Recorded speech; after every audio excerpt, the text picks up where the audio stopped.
Good morning student. मैं Shalini, faculty of Shri Balaji nursing institute in Dwarka Mor. मैं आपका आज साइकोलॉजी का टॉपिक लेकर आई हूँ, नेक्स्ट टॉपिक, जिसका नाम है structure of mind. Structure of mind यानी दिमाग की संरचना। एक ऑस्ट्रेलियन न्यूरोलॉजिस्ट थे जिनका नाम था सिगमंड फ्रॉइड। ये ऑस्ट्रेलिया के बहुत ही फेमस न्यूरोलॉजिस्ट थे जिनका नाम था सिगमंड फ्रॉइड। इन्होंने बताया मॉडल ऑफ ह्यूमन माइंड के बारे में। कब? 1915 में। ये थे ऑस्ट्रियन न्यूरोलॉजिस्ट।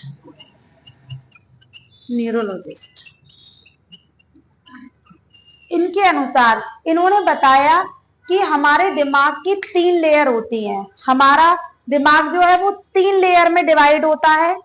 पहला है हमारी कॉन्शियस लेयर। पहला इन्होंने बताया कॉन्शियस लेयर के बारे में। कॉन्शियस लेयर का मैंने डायग्राम भी बताया है। इन्होंने माइंड को एज अ आइसबर्ग की तरह यूज किया, यानी बर्फ के एक टुकड़े की तरह समान समझा और उसको 3 लेयरों में डिवाइड किया, जिसमें सबसे पहली ही लेयर होती है हमारी कॉन्शियस लेयर। पहली ये जो लेयर है जो पानी के ऊपर है, जो वाटर लेवल की क्या है, ऊपर है, ये 10% हमारे माइंड का हिस्सा कवर करती है। इन्होंने बताया कि ये 10% हमारे माइंड का हिस्सा कवर करती है और इसको it deals with the present moment, यानी प्रेजेंट में हम जो भी फील कर रहे हैं, जो भी हम देख रहे हैं, जो भी हम सोच रहे हैं, ये कहां पर रहता है? हमारी कॉन्शियस लेयर में। और हमारे ऑल ओवर माइंड का ये कितना परसेंट होती है? 10%। इसी पर इसी लेयर में हमारे थॉट एंड परसेप्शन प्रेजेंट होते हैं। अब हम कुछ भी सोच रहे हैं, अगर हम कोई भी सोच रहे हैं तो यानी प्रेजेंट में ही तो सोच रहे हैं। ऐसा तो नहीं है कि मैं पास्ट में जाके सोच सकती हूँ। यानी जो भी प्रेजेंट के सिनेरियोज होते हैं, हम जो भी काम तुरंत अभी कर रहे होते हैं, प्रेजेंट की ही चीजों के साथ ये कॉन्शियस लेयर हमारी डील करती है। तो आई होप कॉन्शियस लेयर आपके समझ में आ गई होगी। दूसरी लेयर होती है हमारे माइंड की प्री कॉन्शियस लेयर। इसी लेयर को हम सबकॉन्शियस लेयर भी कहते हैं। इसका दूसरा एक नाम है सबकॉन्शियस लेयर। सबकॉन्शियस लेयर, ये इसको मेमोरी रिकॉल लेयर भी कहा जाता है। मेमोरी रिकॉल लेयर, क्यों इसको मेमोरी रिकॉल लेयर इसलिए कहा जाता है क्योंकि हमारी मेमोरीज यहीं पर ही स्टोर रहती हैं और जब हमें जरूरत पड़ती है, जब भी हमें जरूरत पड़ती है तो हमारी जो मेमोरीज हैं और जो स्टोर डेटा नॉलेज है वो तुरंत से रिकॉल के द्वारा हम क्या कर लेते हैं? अपने कॉन्शियस लेयर में लेकर आ जाते हैं।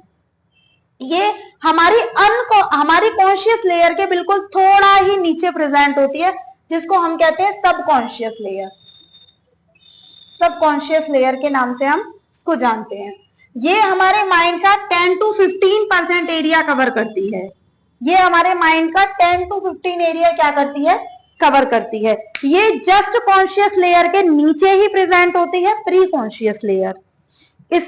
इसको मेमोरी रिकॉल लेयर भी कहा जाता है। इसमें हमारी मेमोरीज एंड स्टोर नॉलेज क्या रहती है? स्टोर रहती है।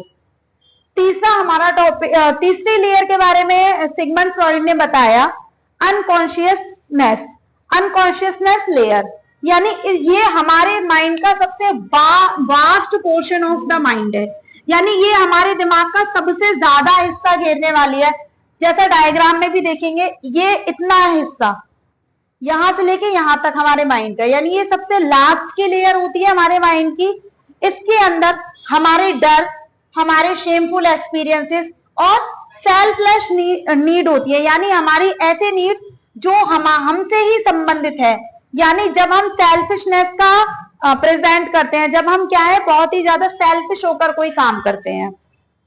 इसमें शेमफुल एक्सपीरियंसेस के लिए, जैसे कि ऐसे एक्सपीरियंसेस जो हमारे साथ अगर किसी के साथ बहुत ही कुछ गलत हुआ है, गलत अपराध हुआ है, तो वो जो मेमोरी है वो अनकॉन्शियस लेयर में चली जाती है। ऐसे एक्सपीरियंसेस जिनको हम कभी भी याद करना नहीं चाहते हैं।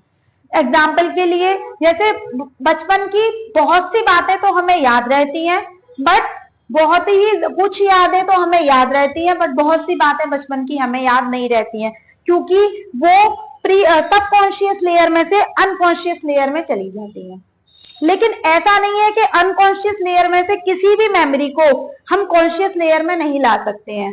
अगर हम किसी मेमोरी को रिट्रीव करना चाहते हैं, रिकॉल करना चाहते हैं, तो सबसे पहले वो अनकॉन्शियस लेयर में से सबसे पहले जाएगी वो सबकॉन्शियस लेयर में, फिर उसके बाद सबकॉन्शियस लेयर से फिर वो जाएगी कॉन्शियस लेयर में। तो इस तरीके से हम अपने डेटा को, अपनी मेमोरी को कॉन्शियस लेयर तक ला सकते हैं।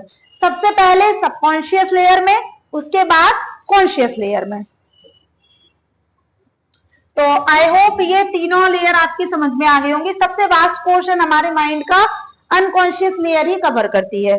इसके अलावा इन्होंने 3 कंपोनेंट की और बात की है जो एक पर्सन की स्ट्रक्चर ऑफ पर्सनालिटी के लिए क्या करते हैं, जिम्मेदार रहते हैं, यानी वो एक पर्सन की पर्सनालिटी को बनाते हैं। आपने सुना होगा कभी कभी अगर कोई व्यक्ति बहुत ही ज्यादा अपने अपने बारे में सोचकर बोलता है या अपने अपने लिए जीता है, तो हम कहते हैं कितना सेल्फिश पर्सन है, यानी सिर्फ और सिर्फ अपनी जरूरतों के बारे में ही क्या है, इसको ख्याल है। ऐसा होता क्यों है? हमारे पास 3 कंपोनेंट होते हैं। पहला कंपोनेंट है द इड। अब ये इड करता क्या है? ये प्लेजर प्रिंसिपल पर काम करता है, सिर्फ और सिर्फ अपने अपने बारे में, यानी इसको दुनिया जमाने के नियम, कायदे, कानून से कोई लेना देना नहीं है। इसको क्या चाहिए? सिर्फ और सिर्फ मैं जो चाहता हूं बस वही होना चाहिए। तो ये इड का एक कॉन्सेप्ट है जो किस पर काम करता है? प्लेजर प्रिंसिपल पर। ये एक बच्चे में बाय बर्थ ही प्रेजेंट होता है। और ये कौन सी लेयर में रहता है? ये अनकॉन्शियस लेयर में रहता है, अनकॉन्शियस लेयर में, क्योंकि सेल्फिश नीड किसमें है? हमारी अनकॉन्शियस लेयर में है। और ये सेल्फलेस नीड पे ही क्या करता है? काम करता है। यानी एक बच्चे को आपने देखा होगा, उसे क्या चाहिए है? सिर्फ मदर एंड फीड चाहिए है उसको, उसके अलावा क्या हो रहा है आसपास उसको कुछ भी नहीं पता होता है। तो इसलिए द इट केवल प्लेजर प्रिंसिपल पर ही काम करता है। जमाने में क्या हो रहा है, क्या नियम बताए जा रहे हैं, क्या रूल्स एंड रेगुलेशंस है, क्या रिस्ट्रिक्शंस है, उससे इसका कुछ भी लेना देना नहीं होता है। फिर नेक्स्ट कंपोनेंट की बात हम करेंगे सुपर ईगो की। ये बेसिकली मोरल प्रिंसिपल पर काम करता है। अब एक छोटे बच्चे में जब मोरल वैल्यूज की अंडरस्टैंडिंग आनी चाहिए, आने लगती है, जैसे कि I am a good boy, I am a good girl, आपको ये करना चाहिए। मदर फादर सिखाते हैं अगर आप ये करेंगे तो आप गुड बॉय बनेंगे, अगर आप ये करेंगे तो आप बैड बॉय बनेंगे या बैड गर्ल बनेंगे। तो यानी ये जो कॉन्सेप्ट आने की एज होती है, ये एज होती है एक, हम कह सकते हैं 4 to 5 ईयर्स से क्या है, मोरल वैल्यूज एक बच्चे के अंदर डेवलप होना स्टार्ट हो जाती हैं। तो सुपर ईगो वाला जो कंपोनेंट है वो बर्थ के 4 से 5 साल के बाद कॉन्सेप्ट आने लगता है। यानी ये केवल मोरल प्रिंसिपल ही पर ही काम करता है। मैं अभी ये पहले तीनों कंपोनेंट बताऊंगी, उसके बाद एक एग्जांपल दूंगी जिसके द्वारा ये तीनों चीजें बहुत अच्छे से क्लियर हो जाएंगी। नेक्स्ट कंपोनेंट है द ईगो, यानी ये रियलिटी प्रिंसिपल पर काम करता है। जो रियल में चीजें, जो सोसाइटी और समाज में जो रियलिटी है, ऐसा नहीं है कि ख्याली दुनिया में जी रहे हैं, ऐसा बिल्कुल भी नहीं है। ईगो का कहना है कि अगर रियलिटी प्रिंसिपल पर चलेंगे तो ज्यादा बेटर रहेगा, क्योंकि सिर्फ और सिर्फ अपने लिए जिए ऐसा भी नहीं हो सकता है, सिर्फ और सिर्फ समाज और दूसरों के लिए जिए ऐसा भी नहीं पॉसिबल है। यानी ये इन दोनों के बीच में बैलेंस बनाता है। यानी रियलिटी के हिसाब से क्या लेता है, फैसला लेता है ईगो। ये ईगो अहम वाला ईगो नहीं है कि आई एम द सुपीरियर, नहीं, ये वो वाला ईगो नहीं है। ये इड और सुपर ईगो के बीच में ब्रिज का काम करता है और रियलिटी प्रिंसिपल पर काम करता है। ये बेसिकली हमारी तीनों लेयर में प्रेजेंट होता है, चाहे फिर वो अनकॉन्शियस लेयर हो या फिर वो कॉन्शियस लेयर हो या फिर वो प्री कॉन्शियस या फिर सबकॉन्शियस लेयर हो। एग्जाम्पल के तौर पर अगर आपके सामने बहुत सारे फास्ट फूड हैं प्रेजेंट, एक एग्जाम्पल मैं ऐसा लेती हूँ, बहुत सारे फास्ट फूड हैं, तो इड क्या कहेगा मुझसे, सारे फास्ट फूड खा लेने चाहिए, क्योंकि वो तो प्लेजर प्रिंसिपल पर काम कर रहा है। इड कहेगा कि सभी तरीके के फास्ट फूड क्या है, मुझे खा लेने चाहिए है। फिर सुपर ईगो आएगा, सुपर ईगो अपना आइडिया देगा, नहीं, मोरल प्रिंसिपल कहता है कि fast food is not for the health, is not good for the health, अब मैं क्या करूंगी, प्लेजर प्रिंसिपल तो कह रहा है कि फास्ट फूड खा लो, सुपर ईगो कह रहा है नहीं, मोरल और ethically it's not right, it's not good for the health.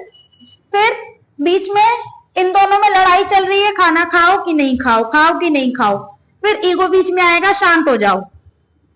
ऐसा भी नहीं है कि हम सारे फास्ट फूड खा लेंगे और ऐसा भी नहीं है कि हम कुछ भी नहीं खाएंगे। हम अपनी पसंद का कोई एक या दो फास्ट फूड खा सकते हैं।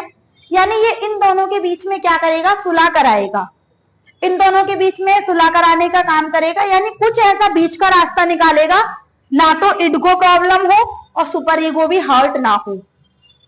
तो आज के टॉपिक में आई होप आपको क्लियर समझ में आया होगा स्ट्रक्चर ऑफ द माइंड। ये सिगमंड फ्रॉइड के द्वारा दिया गया model of a human mind था, जो उन्होंने 1915 में दिया था।